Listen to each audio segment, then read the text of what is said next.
मैले भिक्टोरियन गभर्मेन्टले प्रोभाइड गरेको 20% रेजोमा डिस्काउन्ट कसरी क्लेम गर्ने भनेर स्टेप बाई स्टेप मैले देखाउन गइरहेको छु।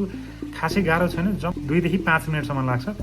यो हेर्नुहोस् है त, गुगलमा जानुहोस् र 20% रेजो डिस्काउन्ट भिक्टोरिया भनेर सर्च गर्नुहोस् र सर्भिस भिक्टोरियाको पेज खोल्नुहोस्।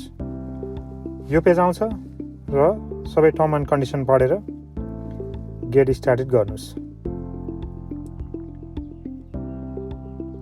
त्यसपछि युजर नेम र पासवर्ड हाल्नुहोस्। यदि तपाईँले साइनअप गरिसक्नु भएको छैन भने साइनअप गर्नुहोस्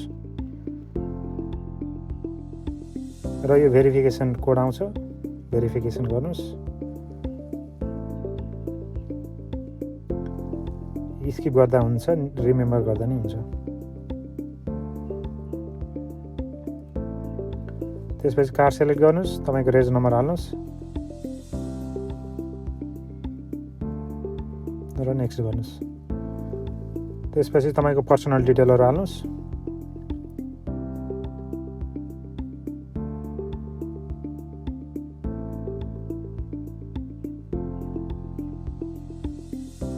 र नेक्स्ट गर्नुहोस् र तपाईँको ब्याङ्क डिटेलहरू हाल्नुहोस्। यो खासै गाह्रो छैन, सबैले गर्न सक्ने, यो 4-5 मिनट मात्र लाग्छ गर्नलाई। यति गरेपछि तपाईँको सक्सेसफुल भयो।